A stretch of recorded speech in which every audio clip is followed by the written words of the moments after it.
Welcome to Shallow Waters, where we're not afraid to admit that swimming in the same deep water as you is hard.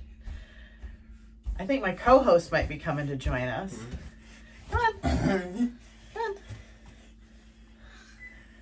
It's my little friend. He's not so little. His name is Teddy. Well, I don't even know where to begin. Today has been an exhausting day. So I wanted to just take a moment and touch base with you guys and kind of share some of the things that have been swirling in my head, some of the things that were swirling in my head before the last time we talked. And I did not really get a chance to go into any of it. So without much further ado, here are some of the ideas I wanted to share with you. One of them is about toxic positivity. So, don't mind me. I just want to get ready for bed early today. It has been an emotionally exhausting day. So, I had to work from home today due to the weather, and I had 3 kids at home, which just is not my cup of tea. I don't understand why anyone would want to work from home with kids. I understand for many people that is the ideal. God bless them. It is not my ideal. And I can get almost nothing done, and my levels of frustration get about this high. So, made it through that day. And that really wasn't any big deal. In the scheme of things, just very busy, a little frustrating. Could roll with it. That's fine. Also found out this morning that someone that I just admire incredibly much has passed away of COVID, and that's just a little hard to digest, especially after the last few weeks where I didn't know if mom would make it. I've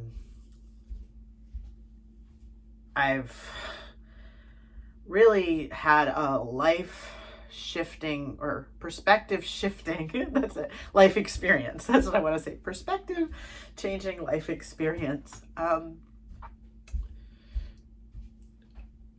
think over the last 2 or 3 weeks, I've really started to feel old. I never expected that I would be old enough that I might have to take care of my parents. And when my folks first started doing worse after getting COVID, I needed to help out a little bit while my mom was in the hospital and my dad was at home. And that situation, thank the Lord, quickly resolved. So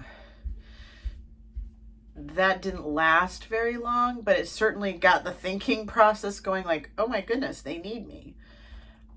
Shortly thereafter, I needed to step in and really help out a lot more. Again, I said this isn't my story, so I don't want to tell that story because it is not mine to tell. But the part that is mine to tell is just through all the things that I went through, I realized that's the life stage I'm at now, and I don't think I was aware of it before. I think I very much still saw myself not really as a young adult, but an adult on the youngish side. I knew my brother was a young adult and I was a little bit older than that, but I didn't see myself yet at the age where, I would have to start thinking about things like taking care of my parents or their mortality or any of those types of things. And I know that's really naive. I mean, from a intellectual perspective, I'm sure I was aware of it, but I wasn't really aware of it. So that has been interesting. I have thought a lot about my childhood lately. I've thought a lot about my right now. I've I just had one of those moments like, oh, you're at a landmark and you go, we're here. And you realize where you are on your journey, versus just on the highway and everything looks the same, which is much of my life, because you get up, you do the work thing, you do your best to keep your kids safe and healthy and happy and moving in a positive direction. And that takes a lot of effort and a lot of bandwidth and a lot of time. So there's not a lot of time to be reflecting on stuff. And there's not a lot of time to be staring at Teds. But yeah, it's been interesting. And I've also, just separate from thinking about my age, been thinking a lot about what it means to be a positive person, what it means to be a toxic positive person, and how to be genuine, but also to honor the fact that I enjoy being joyful. I mean, I honestly do. When I was having to be a caregiver and I had to be very quiet and I had to kind of rein in all of my energy and not be as expressive as I usually am, that wasn't easy for me. It was not easy for me. I like to wiggle. I like to flail my arms around. I like to be loud. That wasn't really on the table during that time period. So I became very aware of how much I enjoy operating in that mode. And it was not my favorite thing to have to be quiet and more subdued and more serious. I mean, granted, I was worried. So it wasn't like I was going to be having a party by any stretch of the imagination. Hi. Are you having some chow mein noodles left over from dinner? But I did find myself just wanting to wiggle and talk louder than I could and do some things that just do come naturally to me. Typically when I'm in a stressful situation, I do like to make light of it. I do like to joke. I also like to find things to think about or talk about that are lighter in nature. I mean, hence this whole channel.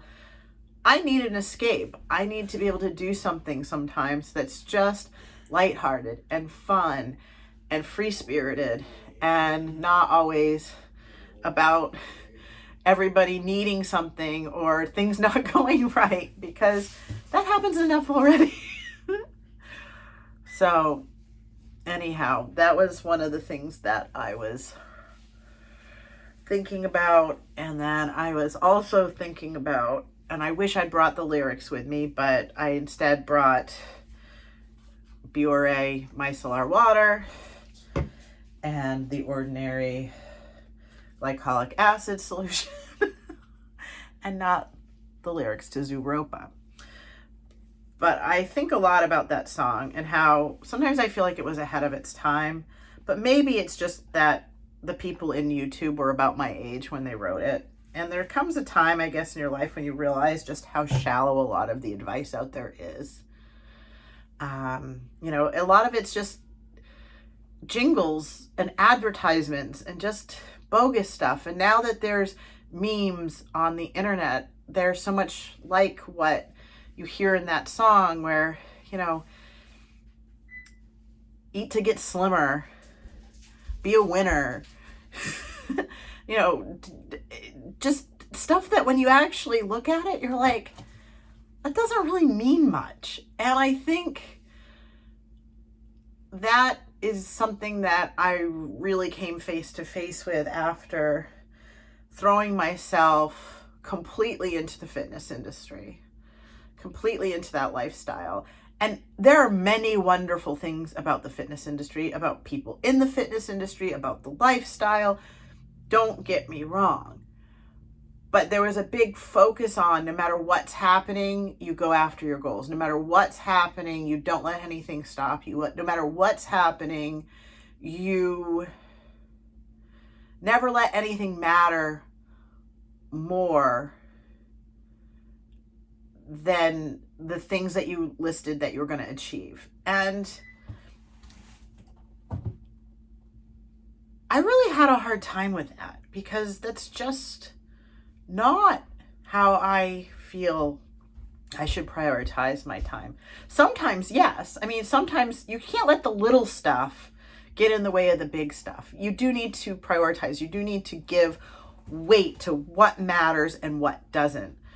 Recently got about halfway through, very typical of me, through the book about not giving a fuck. And I'm going to find out the exact wording of the book and I'll tell you what it was, but I'm not remembering. Hopefully my my video doesn't get taken down because I quoted the title of the book.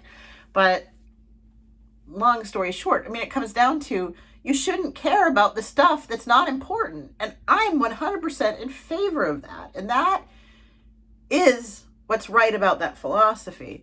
But sometimes the other things that are getting in the way are more important. My kids, especially, well, all of them, my kids are more important than me getting on a stage at a specific body fat. My kids are more important than me being able to lift a certain amount of weight. My mom and her life and her living is more important than, for example, my job. Now, don't get me wrong, I love my job and I'm really thankful I still have my job. Like, really, really, really, really, really thankful. But again, you can't, in life, you have to stack rank things. And you can't just have your goals be the only thing that matter and then plow through everything else. So that was one thing that was, I think, hard for me then that I didn't understand, but I knew it didn't sit right with me. Also, kind of putting on a brave face. There is a time and a place for putting on a brave face. I wish I had the article in front of me because it would be very helpful to you to understand. But a while back, there was an article where one particular person, and I will think of who she was, had recently given birth. And she is a celebrity. And it took her a while to bounce back, as it does most people, myself included. But she was critical of Kate Middleton for putting on her makeup and, wearing the royal attire and going out and presenting the baby and looking like she was all put together. She felt that was... Everything okay? She felt that was betraying other women doing that particular act because it wasn't realistic. And I understand where she's coming from, but I also know that sometimes putting yourself together and putting on the brave face is the right choice in the moment. And I also know there's also times when putting on the brave face and pretending everything is all right is really just going to cause a lot of problems because there's things that need to be fixed that aren't going to be fixed because no one's admitting they're broken. So don't get me wrong. I don't feel like either person was right and the other was wrong. They both had things that they did that made sense for them, but I could see the value in both approaches in certain situations. And I think that was hard for me when I was in the fitness industry because there was an attitude that nothing really mattered, so you should just always be positive, that you had to just look the part and put on the brave face and show up every day and get your workout done and eat the food on your plan and not let anything stop you. And hey, to a certain extent, that's great. Don't go off and get completely sidetracked. Don't lose sight of your goals. But I think I've liked living a slower life where I can pay more attention to those things a whole lot more. Part of the song Zooropa, just to go back to that, says, and I have no compass and I have no map and I have no reason to get back. I just feel like that segue out of the whole list of things that sound like empty advice, TV jingles, advertising, slogans, memes, if you would, 2-cent philosophies. I don't know what you want to call them. But there's so much about that feels like where I am right now. And I also feel like the part where it says, get your head out of the mud, baby. Let's go overground.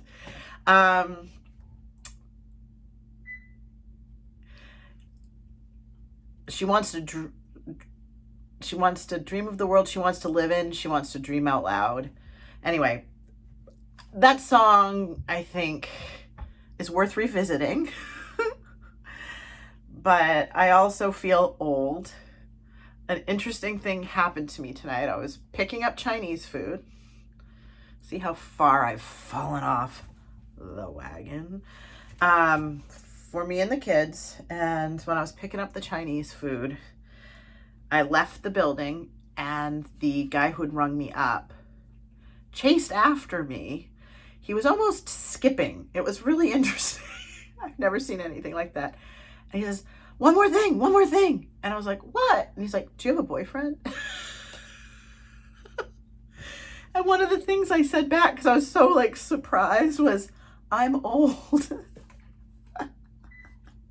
Granted, I mean, he was way too young for me. So, and I'm not looking. But it was just really, really, really, really funny because one of the things I said is, I'm old. So that got me thinking too. But yeah, so welcome to old age, where people that ring you up at the Chinese restaurant flirt with you. It's all crazy stuff. Oh, before I put that on, I think I'm going to put, this is niacinamide, 10%. I have been having breakouts for the past, I don't know, month or two. I think between the stress and wearing my mask almost every day, it's been harder to keep my skin clear. So that hopefully will help a little bit. And then I have, this is my antifungal. I think I showed that to you before. And that is a prescription. I mostly use it on my forehead because my forehead will literally flake and peel even if it's not dry. And I, for the longest time, couldn't figure out why. And I thought it had something to do with my rosacea. But when I got rid of the rosacea, that was still happening. And they're like, that's because you have seborrheic dermatitis, sebderm. I'm probably mispronouncing it, but that is generally what it is. And it's 90% on my forehead and a little bit on my nose cracks. Strangely enough, it often happens on people's scalps. I don't have it on my scalp, which is weird, but I do get it in my eyebrows. So then it looks like I have dandruff on my eyebrows. So again, not a good situation. And this is, oh, I'm not going to use that yet, but I will. This is my other prescription, Soolantra, which is for the rosacea. And that really has done a miraculous job of making my face less bumpy, less itchy. Actually, not itchy at all. It used to be terribly itchy. And I used to break out in hives a lot too. I had the rosacea. I guess they're pimples, but they're not really pimples because they're not full of pus, but they're little red bumps. And then I had the redness and it was itchy. And now I don't have that so much anymore. So this is the final thing I'm going to do, is the azelaic acid, and that is a prescription I used to have for my rosacea, but then I couldn't get it anymore as a prescription. So I now use the over-the-counter strength one, which I find is just enough anyway. It really has just as much benefit as the 20%, but it's 10%. Oh, 10%. And that has been good. So I did a kind of quickie routine tonight with my face. I did not actually cleanse it with a cleanser. I just used the micellar water. And then I did this for exfoliation, the glycolic acid toning solution. And then I put on all my creams. Do I do that every night? Absolutely not. Like, sometimes I need a deeper clean, especially if I've had a lot of makeup on. I didn't really have a lot of makeup on today. I worked from home because of the snowstorm and the kids being here. So it wasn't a lot to take off. And I just wanted to be able to do something quick. And then just because my hair is now going to do something strange from being in the headband, I'm just going to fluff it up a little bit. I don't normally part my hair in the middle, but it's been fighting me not parting it in the middle today, so I just gave up and moved it there. It just seems to want to have a middle part today. So those are some of the crazy, crazy things going on in my head. This probably makes no sense at all. And I welcome you to chime in and tell me what a crazy lady I am. And I will see you again very soon. And until then, please consider liking or subscribing. That is completely up to you, but it would make me very happy. Good night.